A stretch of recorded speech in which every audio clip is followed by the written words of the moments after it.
Friends, welcome to open gate academy. Friends, ఈరోజు topic ఏంటిది అంటే మహాభారతం. మహాభారతాన్ని రచించిన వారు ఎవరు అంటే కృష్ణ ద్వైపాయనుడు.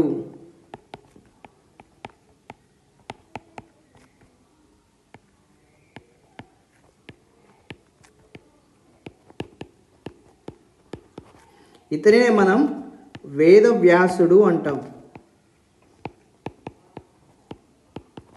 వేదాలను ఒక క్రమ పద్ధతిలో అమర్చి 4 భాగాలుగా విభజించాడు. అవి ఋగ్వేదం, యజుర్వేదం, సామవేదం, అథర్వణ వేదం, అలా వేదాలను విభజించారనమాట. అందుకే అతన్ని వేదవ్యాసుడు అంటారు. ఇతనే అష్టాదశ పురాణాలను కూడా రచించాడు అనమాట. తర్వాత భాగవతాన్ని కూడా వేదవ్యాసుడు రచించాడు అనమాట. అయితే ఈ మహాభారతాన్ని మొట్టమొదటిసారి ఈ భూమిపైన ప్రవచనం ఎక్కడ జరిగింది అంటే మహాభారతాన్ని మొట్టమొదటిసారి భూమిపైన ఎక్కడ చెప్పారు అంటే నైమిషారణ్యం.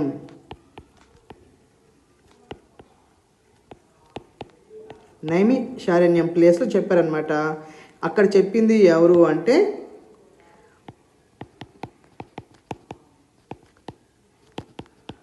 ఉగ్రశ్రవసుడు అనే అతను చెప్పాడనమాట. ఎవరు ఈ ఉగ్రశ్రవసుడు? తర్వాత నైమిషారణ్యం యొక్క విశిష్టత ఏంటిది అంటే పూర్వము ఋషులందరూ కలిసి బ్రహ్మ దగ్గరికి వెళ్ళారు. బ్రహ్మ దగ్గరికి వెళ్ళి ఏమని వేడుకున్నారంటే, స్వామి, ఈ కలియుగంలో మేము చేయాల్సినటువంటి క్రతులు చేయలేకపోతున్నాము. అందువలన మీరు కలి ప్రభావం లేని ప్రదేశాన్ని మాకు చూపించండి అని అడిగారనమాట ఈ ఋషులు. అప్పుడు బ్రహ్మదేవుడు ఏమన్నారంటే, ఒక ఇరుసు తీసుకొని వదులుదాం, అది ఎక్కడి శిథిలమై పడిపోతుందో ఆ ప్రదేశానికి కలి ప్రభావం అనేది ఉండదు, అది నేను మీకు వరమిస్తున్నాను అని అన్నాడు అనమాట ఈ బ్రహ్మదేవుడు. అలా వాళ్ళు సంతోషంగా ఆ ఇరుసు వెంబటి ఫాలో అయ్యారనమాట. అలా దూరం వెళ్ళిన తర్వాత అది శిథిలమై పడిపోయింది. ఆ శిథిలమై పడిపోయినటువంటి ప్రదేశానికే నైమిషారణ్యం అనేది ప్లేస్ నేమ్ అనమాట.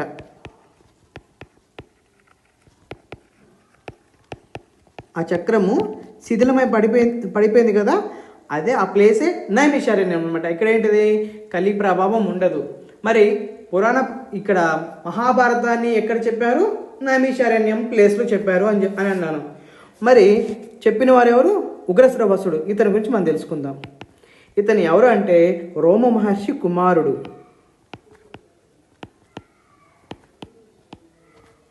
రోమ మహర్షి కుమారుడే ఉగ్రశ్రవసుడు. అయితే ఈ రోమ మహర్షి ఎవరో కాదు, ఇతను వ్యాసుడి యొక్క శిష్యుడే. అయితే ఇతను రోమ మహర్షి నైమిషారణ్యంకి వెళ్ళారనమాట. నైమిషారణ్యానికి వెళ్ళాడనమాట రోమ మహర్షి. అక్కడికి వెళ్ళినప్పుడు అక్కడ సౌనకుడు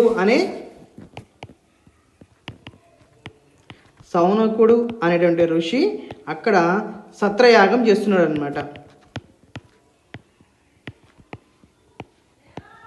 అక్కడ సౌనకుడు సత్రయాగం చేస్తున్నాడు. దాదాపు ఇది 12 సంవత్సరాలు జరుగుతుందండి ఈ యాగం అనేది. 12 సంవత్సరాలు యాగం జరుగుతుందన్నమాట. అక్కడికి వెళ్ళాడనమాట. అక్కడికి వెళ్ళి ఈ యాగం జరుగుతున్నప్పుడు అక్కడ ఈ సూతుని చూసినటువంటి ఈ యొక్క ఉగ్రశ్రవసుడికే సూతుడు అనే పేరు కూడా కలదు. సూతుడు అనగా ఏంటిది అంటే పురాణ ప్రవచనాలను చేసేవారిని సూతుడు అని అంటారు. రథసారథిని కూడా సూతుడు అంటారు. కానీ ఇక్కడ మనకు ఏంటిది అంటే సూతుడు అనగా పురాణ ప్రవచనాలను చెప్పేవారిని సూతుడు అంటారనమాట. అలా అక్కడికి వెళ్ళి ఆ సత్రయాగాన్ని చూశాడనమాట. అక్కడ ఉన్న ఋషులందరూ కలిసి ఈ సూతుడు అంటే ఏంది, పురాణాలు చెప్తుంటారు కదా, వీళ్ళందరికీ చాలా ఇష్టం అనమాట వినడము, ఈ పురాణ కథలు ఇవన్నీ వినడము. ఆ సూతుడు దగ్గరికి వెళ్ళి ఏమన్నారంటే, అయ్యా, మీ నోటి వెంట ఆధ్యాత్మిక పరమైనది ఏదైనా ఉంటే చెప్పండి మాకు అని అడిగారనమాట అక్కడ ఉన్నటువంటి ఋషులు. అప్పుడు ఈ ఉగ్రశ్రవసుడు ఏమన్నాడంటే, నేను ఈ భూమిలో ఉన్నటువంటి పుణ్యక్షేత్రాలు మొత్తం తిరిగి వచ్చాను. అక్కడ తర్వాత అక్కడ జరిగినటువంటి కౌరవులకి పాండవులకి జరిగిన యుద్ధము చూసి వచ్చాను, ఇవన్నీ చెప్పాడు అనమాట. అలా చెప్పి మీకు మహాభారతం కథ చెప్తాను వినండి అన్నాడు అనమాట. ఎవరు? ఈ ఉగ్రశ్రవసుడు ఏమన్నాడంటే మీకు మహాభారతం గురించి చెప్తాను వినండి అన్నారనమాట. ఈ మహాభారతాన్ని పంచమ వేదం అని కూడా అంటారు. ఏంటిది? మహాభారతానికి మరొక పేరు ఏంటిదంటే పంచమ వేదం అన్నమాట. అట్లా చెప్తున్నాడు అనమాట. అలా చెప్తూ ఏమన్నాడంటే కౌరవులకి పాండవులకి యుద్ధం జరిగింది అన్నాం కదా, ఆ ప్లేస్ ఏంటిది అంటే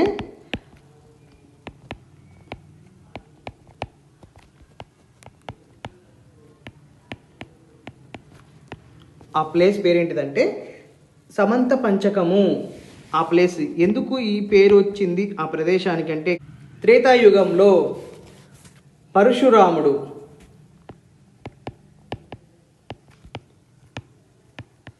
ఇతని తండ్రి పేరు జమదగ్ని. ఇతని తండ్రి పేరు జమదగ్ని అనమాట. అక్కడ నుండి హైహయ వంశానికి చెందినటువంటి కార్య వీరార్జునుడు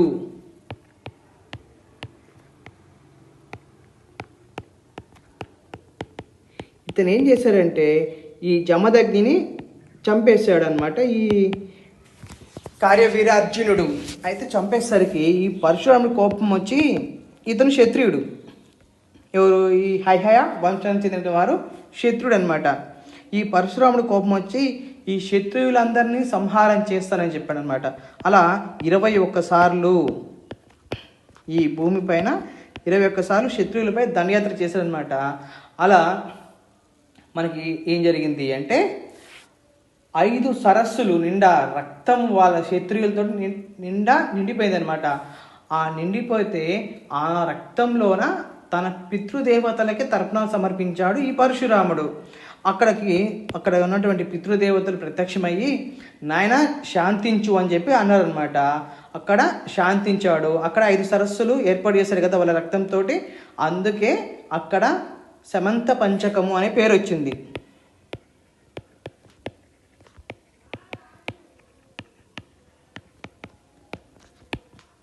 ఇలాంటి ప్లేస్ అన్ని తిరిగి వచ్చాను, మీకు నేను మహాభారతం గురించి వివరిస్తాను అని చెప్పాడు ఈ ఉగ్రశ్రవసుడు.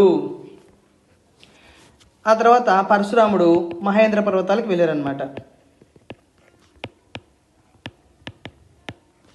మహేంద్ర పర్వతానికి వెళ్ళి అక్కడ తపస్సు చేసుకుంటూ ఉన్నాడు అనమాట. ఆ తర్వాత ఏం జరిగింది అంటే ఫ్రెండ్స్,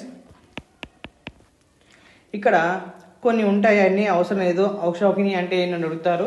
ఇవంతా మనకు అంటే ఒక రథము, ఒక ఏనుగు, 3 అశ్వాలు, 5 భటులు ఉంటే పత్తి అని, దాన్ని 3తో గుణిస్తే శేనాముఖము అని, తర్వాత దాన్ని 3తో గుణిస్తే గుల్మము అని, మొత్తం మీద ఏంటంటే 21,870 రథాలు, 65,610 ఏనుగులు, అట్లా 1,00,000 కాల్బలం, ఇవంతా ఉంటే ఔషౌహిని అనేది అంటారనమాట. వాటి గురించి అడిగారు సౌనకాది మునులు అడిగారనమాట. అయితే ఈ సౌనకుడు చేస్తున్నాడు కదా సత్రయాగము, ఎందుకు చేస్తున్నాడు అంటే సర్వలోక హితం కోసం చేస్తున్నాడు అనమాట ఈ సౌనకుడు. ఆ తర్వాత ఇప్పుడు మళ్ళీ మనం ఇక్కడ నైమిషారణ్యం గురించి చెప్తాం. నైమిషారణ్యంలో పక్కనే ఒక నది ఉంది. ఆ నది పేరు ఏం పేరు అంటే గోమతి. అలా ఆ గోమతి నదిలో ఈ ఋషులందరూ స్నానం చేయడము, అలా నైమిషారణ్యంలోకి వెళ్ళి యాగాలు చేయడం అనేది అలా చేస్తున్నారనమాట. అందుకే ఆ ప్లేస్కి అంత ఇంపార్టెన్స్ ఉంది. ఆ ప్లేస్లో మహాభారత ప్రవచనం చేసిన వారు ఎవరు అంటే ఉగ్రశ్రవసుడు అనమాట. అలా మహాభారతం కథ అని మొదలుపెట్టారనమాట. ఒకసారి ఏం జరిగిందంటే జనమేజయుడు సత్రయాగన చేస్తున్నాడు. ఎవరి జనమేజయుడు అంటే పరీక్షిత్ మహారాజు యొక్క కొడుకు. జనమేజయుడు ఏం చేస్తున్నాడు? సత్రయాగము.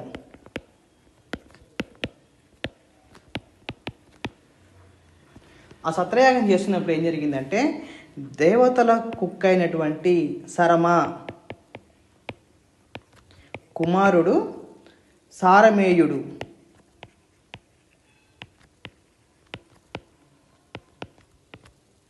సరమ అనేది ఏంది? దేవతల కుక్క. ఆ సరమ యొక్క కుమారుడే సారమేయుడు. ఈ సత్రయాగం దగ్గరికి వచ్చి చూశాడనమాట. అలా చూస్తున్నప్పుడు ఏదైనా పదార్థాన్ని డిస్టర్బ్ చేస్తుంది, ఎంగిల్ చేస్తుంది అనే ఆలోచనతో ఉన్నటువంటి ఈ జనమేజయుని యొక్క సోదరులు శృతసేనుడు,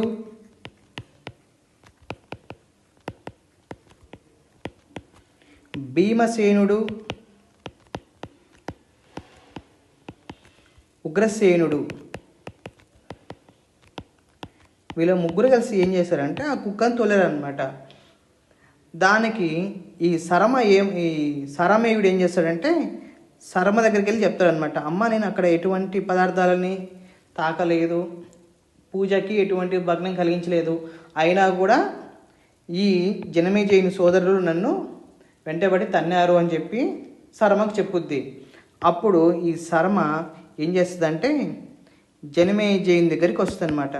జనమేజయుని దగ్గరికి వచ్చి అడుగుతుంది, మహారాజా ఇది ధర్మం తప్పడం కాదా అని చెప్పి వాళ్ళని క్వశ్చన్ చేస్తుంది. లాస్ట్కి ఏం చేస్తుందంటే ఈ శర్మ శపిస్తుంది అనమాట. ఏమని శపిస్తుంది అంటే నీకు ఒక మహా ఆపద సంభవిస్తుంది, అది ఖచ్చితంగా అది మిమ్మల్ని నశింపచేస్తుంది మీకు అని చెప్పి శర్మ శాపం విధిస్తుంది అనమాట. ఆ తర్వాత ఆ యాగము సత్రయాగం అంతా పూర్తయిన తర్వాత జనమేజయుడు హస్తనకి వెళ్ళాడనమాట. కానీ జనమేజయుడికి శర్మ విధించిన శాపం అనేది అలా మనసులో అలా నాటుకుపోయింది అనమాట. అందుకు అతను ఏం చేశాడంటే శృతశ్రవణుడు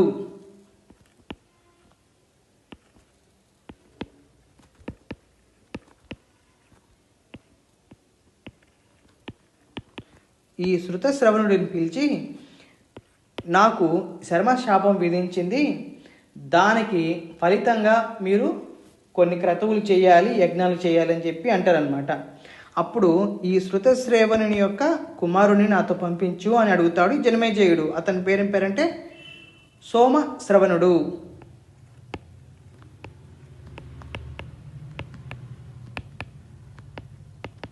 ఫ్రెండ్స్ జాగ్రత్తగా వినండి. జనమేజయుడు ఈ శృతశ్రవణుని యొక్క కుమారుణ్ణి, అతని పేరేం పేరు సోమశ్రవణుడు, నా కొరకు నాకై ఉపశాంతికి యజ్ఞాలు చేయడానికి పంపండి అని చెప్పి ప్రార్థించాడు అనమాట. అలానే శృతశ్రవణుడు అతన్ని పంపించాడు. ఫ్రెండ్స్ మనం చెప్పుకుంటున్నటువంటి మహాభారతం ఎవరు రచించింది అంటే ఆంధ్రీకరించినటువంటి మహాభారతం. జనరల్గా వ్యాసుడు చెప్పిన మహాభారతాన్ని అదేవిధంగా ఆంధ్రీకరించినటువంటి నన్నయ్య తిక్కన ఎరన ఈ రెండు మహాభారతాలని కలిపి మనకు మెటీరియల్ అండ్ క్లాసెస్ అనేది ప్రొవైడ్ చేస్తున్నాను.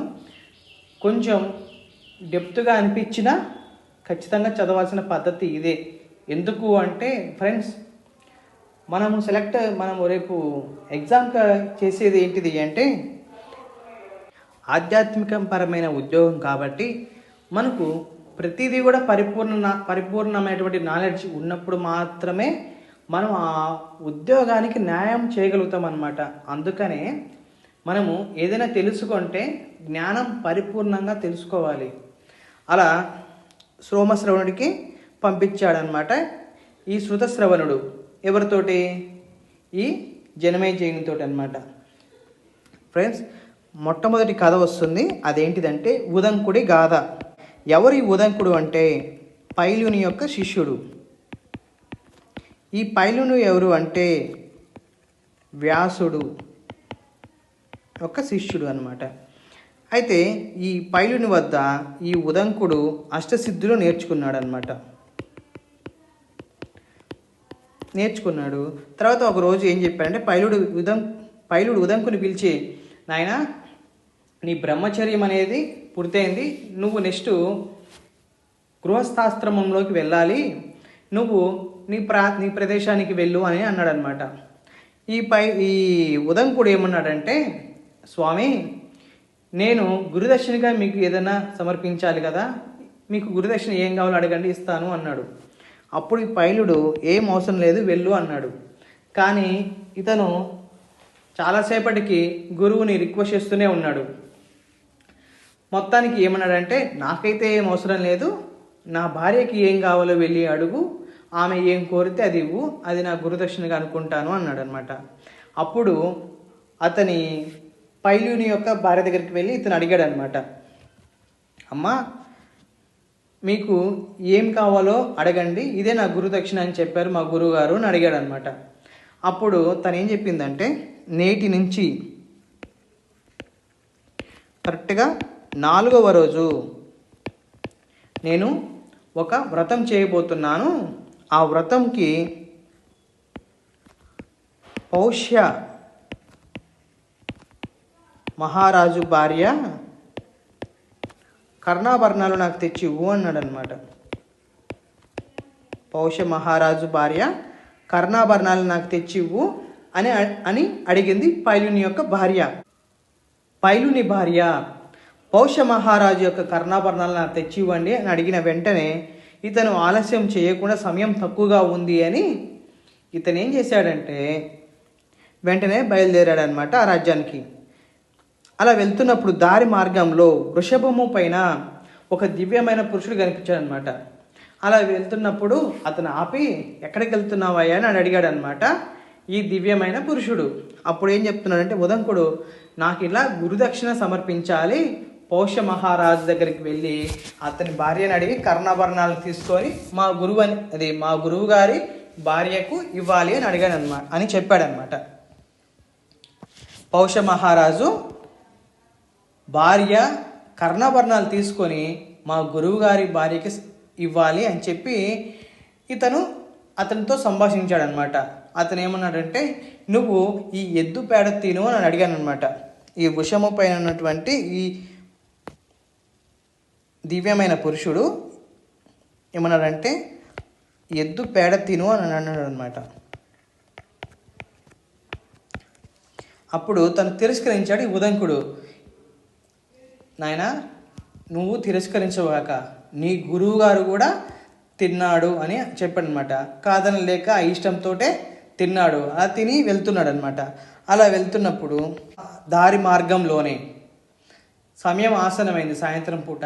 తను సంధ్యావందనాలు ఇవన్నీ పూర్తి చేసుకొని వెళ్ళాడనమాట. ఏది దారి మార్గంలోనే ఉదంకుడు పౌష్య మహారాజ్యాన్ని చేరుకున్నాడు.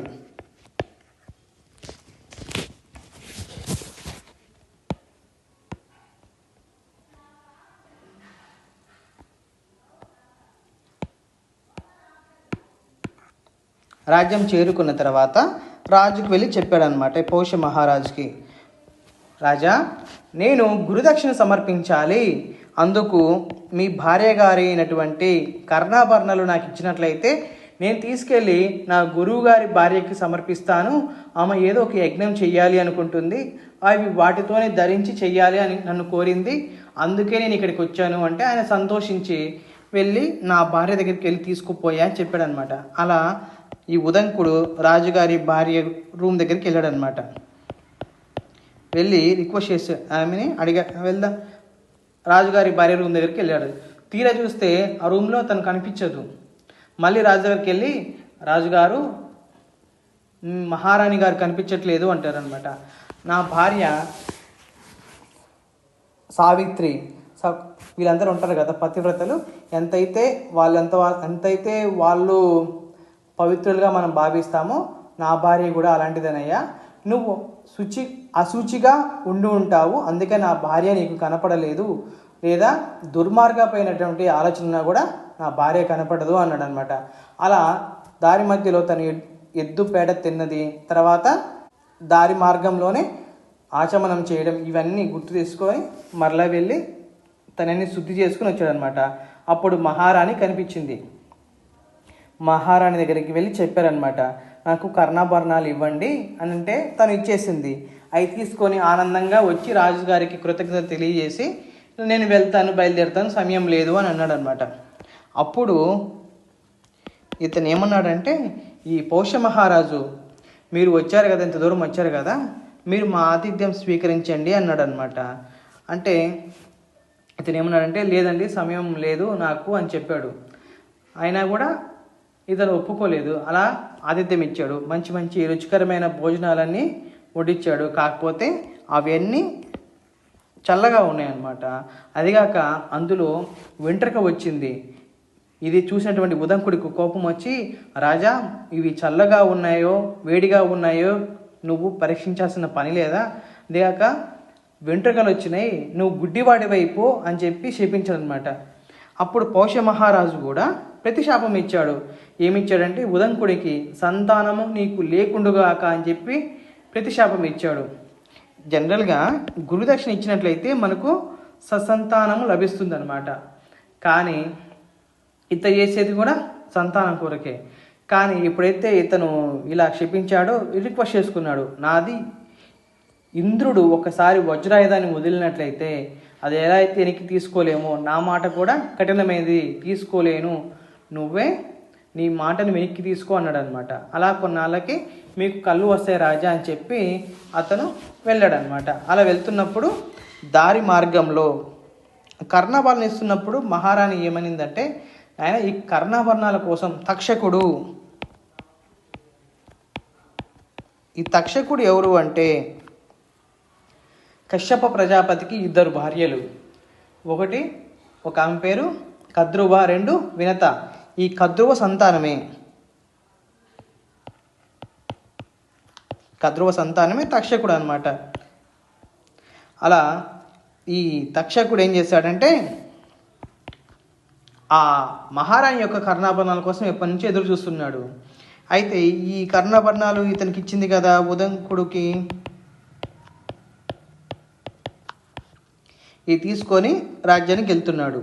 రాజ్యానికి వెళ్తున్నప్పుడు ఏం జరిగిందంటే మార్గం మధ్యలో తను చేయాల్సినటువంటి కొన్ని క్రతువులు ఉంటాయి అన్నమాట.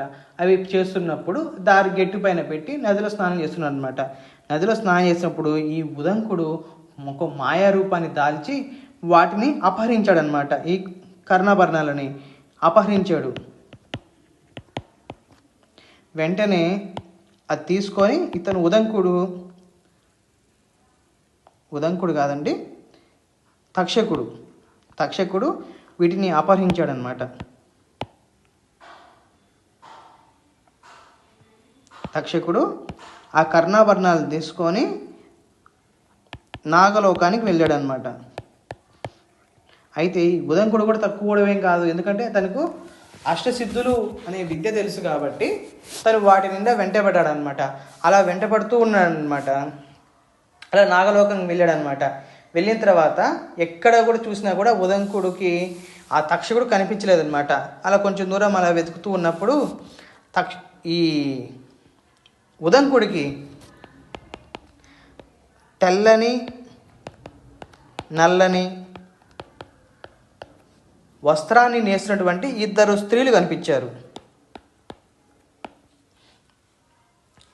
తర్వాత కొంచెం ముందుకెళ్తే 12 ఆకులు గల చక్రం ఒకటి ఉంది.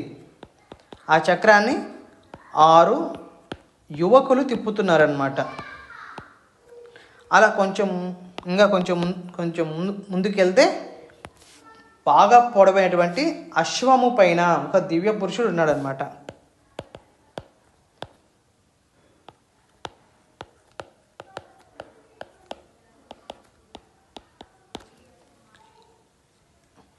అశ్వం పైన దివ్య పురుషుడు ఉన్నాడనమాట.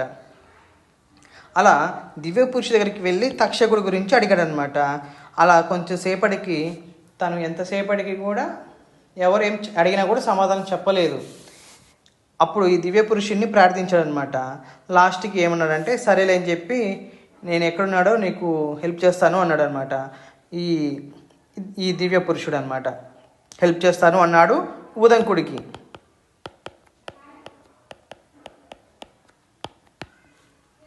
ఎంతో మొరపెట్టుకుంటే ఈ దివ్యమైన పురుషుడు ఏమన్నాడంటే ఉదంకుడికి హెల్ప్ చేస్తాను అన్నాడు.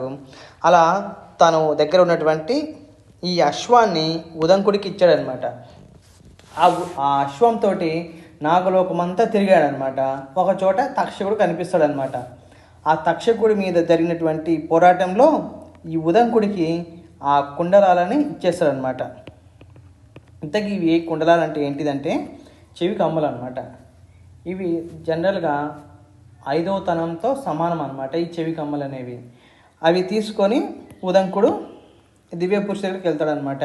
వెళ్ళి, స్వామి ఈరోజు 4వ రోజు నేనేమో గురుదక్షిణ ఇస్తానని చెప్పి వచ్చాను, కానీ సమయమేమో ఇక్కడే గడిచిపోయింది నాగలోకంలోనే. నేను ఇప్పుడు చేరాలంటే ఎలాగంటే ఈ అశ్వం తీసుకుని వెళ్ళు నాయన అని చెప్పి క్షణంలో తీసుకెళ్తుంది. అంటే ఆ నిమిషం ఆమె పూజ స్టార్ట్ చేసే సమయానికల్లా కట్టుడానికి ఇతను వెళ్ళిపోయి రీచ్ అయ్యి ఆమెకి ఇచ్చాడనమాట. ఏంటివి? ఈ చెవి కమ్మలు.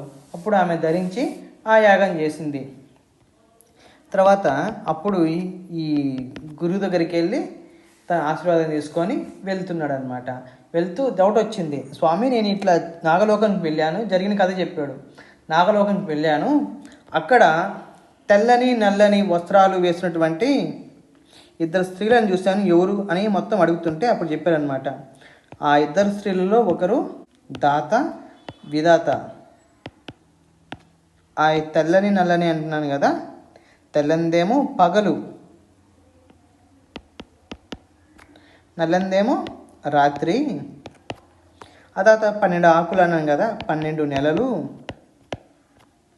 చక్రం అంటున్నాం కదా, ఈ ఋతువులు ఉంటాయి, 6 ఋతువులు ఉన్నాయి కదా, ఆ 6 ఋతువులు. ఆ తర్వాత దివ్యమైన పురుషుడు అన్నాం కదా, అది ఇంద్రునికి ఫ్రెండు, అతని పేరే పర్జన్యుడు. మేఘము అని చెప్పాడనమాట. నేను దారిలో నిన్ను ఎద్దుపేడ తినమన్నాడు కదా, అతను ఎవరో కాదు, అది ఐరావతం.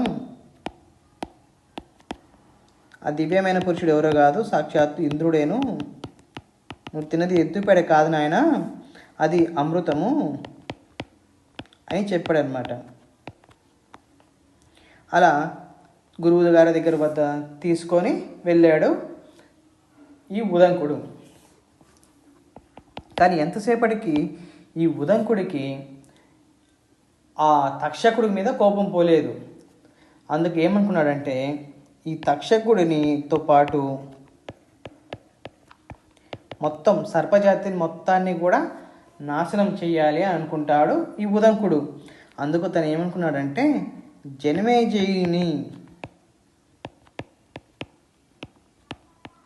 జనమేజయుడి దగ్గరికి వెళ్ళి మీరు సర్పయాగం చేయండి అని అడుగుదాము, అప్పుడు ఈ సర్పాలన్నీ అందులో పడి నశించిపోతాయని చెప్పి అని అడగాలని చెప్పి ఉదంకుడు జనమేజయుడి దగ్గరికి బయలుదేరుతాడనమాట. నెక్స్ట్ భృగు వంశంతో ఈ కథ మొదలవుతుంది. నెక్స్ట్ వీడియోలో మనం క్లాస్ని డిస్కషన్ చేద్దాం. Thank you friends.